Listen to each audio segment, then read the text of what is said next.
I would like to wish you all a very warm welcome to St Bede's for this e-safety presentation. There are three main purposes to inviting you to join us. Firstly, to provide a brief word and explanation about the Education for Personal Relationships programme. Secondly, to share with you some important information about e-safety which you might find helpful. And thirdly, to give you an opportunity to talk with your child's tutor.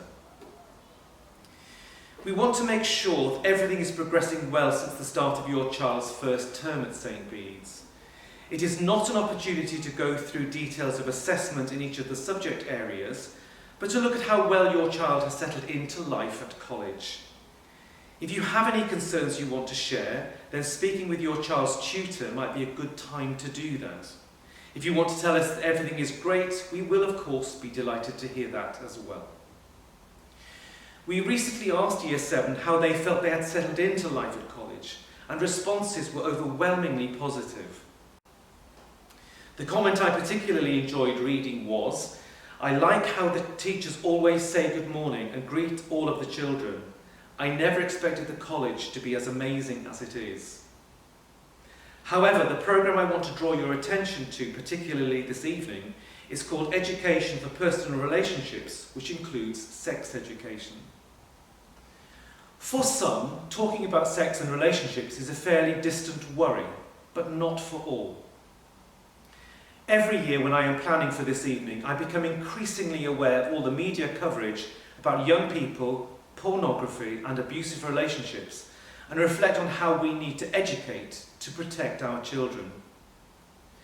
Despite the age of consent being 16, when young people can legally be engaged in sexual behaviour, research evidence shows that by that age, 30% of young people have had one or more sexual experiences. Although I believe that figure is a lot lower at St Bede's, one encounter is one too many at this early age. It is important when we cover this aspect of education, we make clear that we are teaching about relationships. Relationships eventually may be sexual, they may be celibate, and for the moment it should mean only friendships for your children.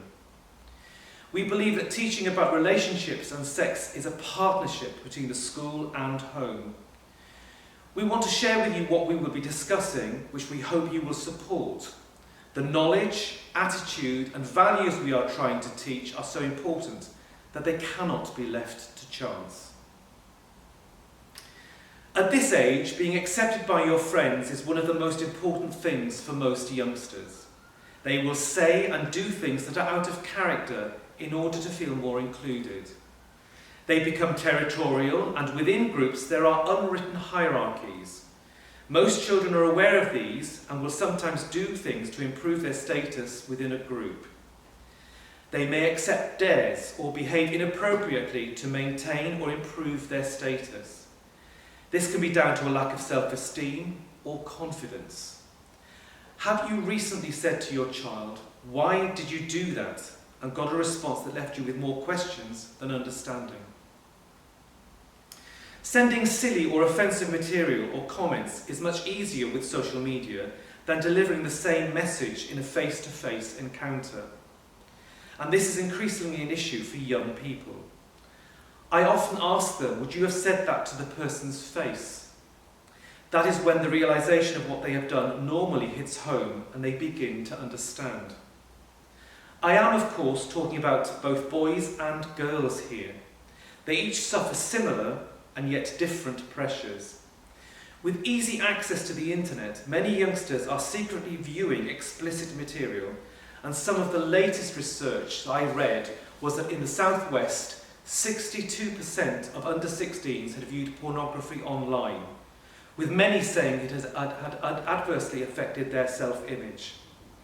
We should also be aware that violent and abusive relationships between young people should never be accepted as the norm in our society today. In addition, increasing numbers are becoming the subject of explicit material made available online through sexting. Despite our many warnings, both boys and girls fall prey to this, particularly if they are in new and exciting boyfriend-girlfriend relationships.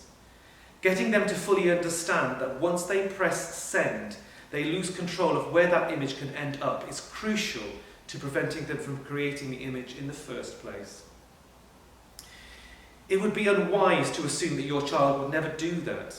The change in the law in relation to forwarding lewd or sexually explicit photographs could result in a criminal record for your young person who has just acted foolishly, even if it is only once.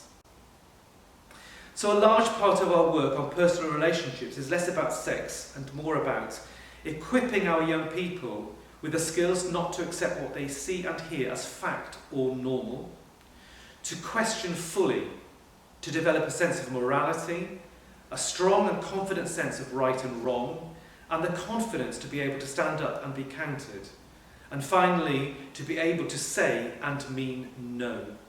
No easy task. Many of us are likely to have excellent relationships with our own children.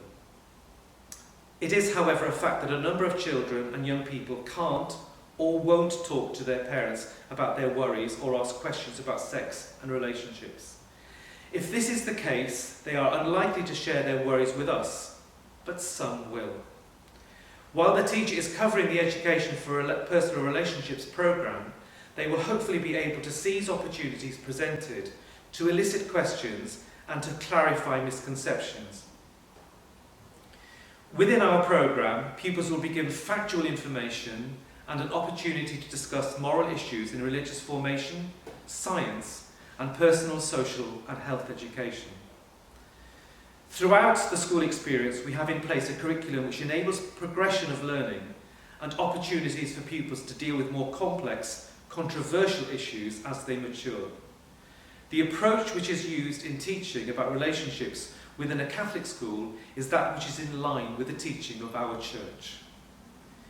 It is essential that young people know and understand the possible consequences of their behaviour.